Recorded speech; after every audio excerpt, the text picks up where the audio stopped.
metros al noroeste del lago Titicaca hay una hermosa laguna de aguas transparentes que tiene en el centro una isla grande y plana como una meseta. Las leyendas cuentan que antes había aquí un pueblo importante, pero como su gente era muy egoísta, un día los dioses se enojaron y enviaron un aluvión que lo destruyó totalmente.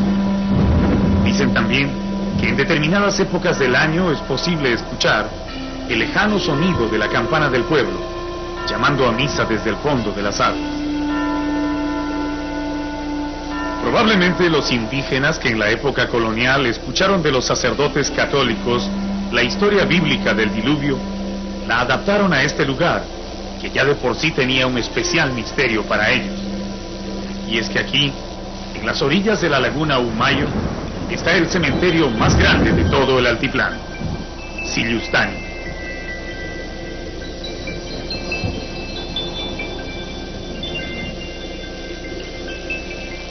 Los que visitan Sillustani lo primero que quieren ver son las gigantescas chulpas de roca labrada que construyeron los incas en su tiempo.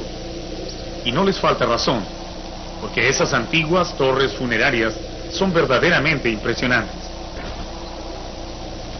Se elevan hasta los 12 metros de altura con una perfección geométrica notable en sus formas cilíndricas, desafiando al tiempo que en más de 500 años no ha logrado destruirlas.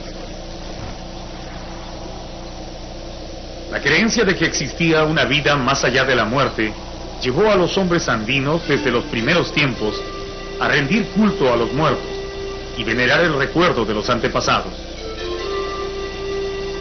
Las tumbas, que al principio eran solo unos túmulos de piedras rústicas, fueron creciendo y haciéndose más complicadas, hasta llegar a convertirse en enormes y costosas torres, más altas cuanto más alto era el rango del difunto.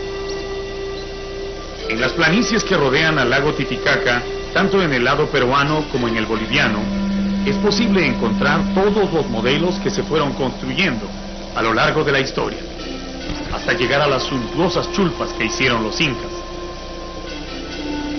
Los aymaras las llamaban Amaya Uta y los quechuas Ayahuasi, pero en ambos idiomas significaba lo mismo, casa de los muertos.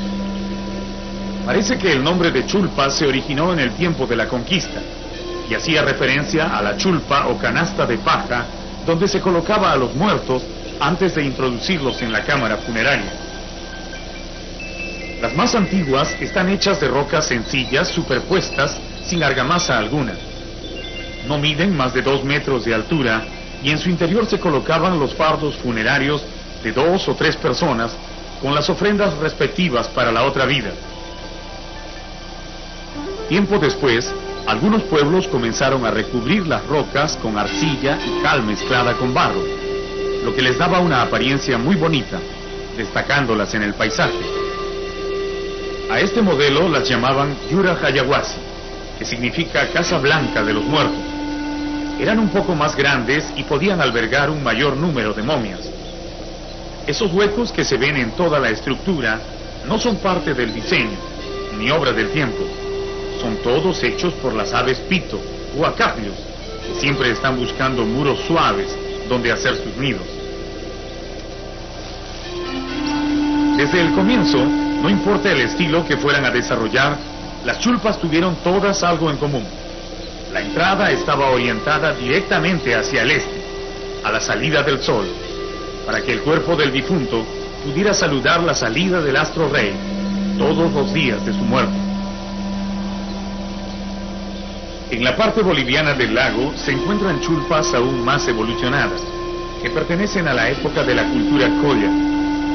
Miden en promedio 3 metros de alto por 2,5 de ancho y no tienen forma cilíndrica. Parecen más bien pequeñas casas con una puerta suficientemente grande como para que pase una persona a pie.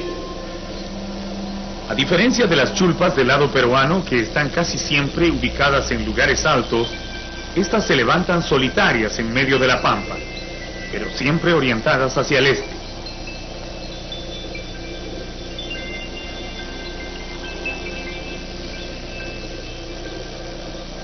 Al ingresar en ellas se percibe el olor de los recintos cerrados por mucho tiempo. Todavía es posible encontrar algunos restos humanos dispersos en el suelo. Como la mayoría de los monumentos funerarios de los Andes, estas chulpas han sido intensamente saqueadas. Felizmente algunas han quedado intactas, lo que permite a los historiadores y arqueólogos estudiar la forma en que fueron construidas. Los muros están hechos de arcilla mezclada con caolita y paja, pero lo interesante es observar cómo han moldeado la arcilla para lograr una pared sólida y resistente a las lluvias. En lugar de adobes, hay una especie de salchichas gigantes muy apretadas unas con otras, que al parecer fueron colocadas estando aún húmedas, de tal manera que al secarse quedaron unidas como un solo cuerpo. Esta técnica de construcción se ha perdido totalmente en ambos lados del lago. Los campesinos bolivianos a los que les preguntamos sobre las chulpas nos dicen que ellos ya no construyen así, y lo que es más, ni siquiera saben de dónde fueron traídos estos materiales, porque en la zona no hay esas piedras largas que se usaban para soportar el techo, y tampoco arcilla de este color. ¿Desde dónde habrán traído? Tal vez hayan traído animales, o si no, carriando, nosotros no sabemos realmente. ¿Ustedes todavía mezclan la paja con el adobe para hacerlo más resistente? Mezclamos con paja con barro, claro, para que tenga resistencia. Siguen haciendo, mezclando Sí, paja con barro. Sí, claro, pero no como esto metemos poco, pero a fin, para que no se raje el adobe, ¿no? Pero es mucha paja tiene. Y también esa época haya habido más suave que a la comparación de esta paja, parece suavita, esta paja suavita, es más delgadita. Ah, más delgadita que la paja que tenemos allá. Ahora tenemos paja brava, pero con eso hacemos adobe.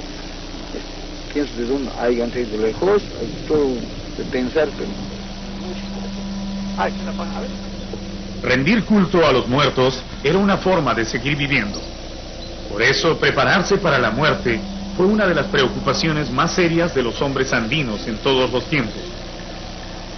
Cuando llegan al altiplano, los incas mantienen la tradición de construir chulpas, pero ellos les dan su propio estilo, que es recubrirlas con roca labrada y levantarlas hasta más allá de los 10 metros de altura, haciendo de estos monumentos fúnebres unas torres formidables, que llevó a los conquistadores españoles a confundirlas con fortalezas o torres de vigilancia.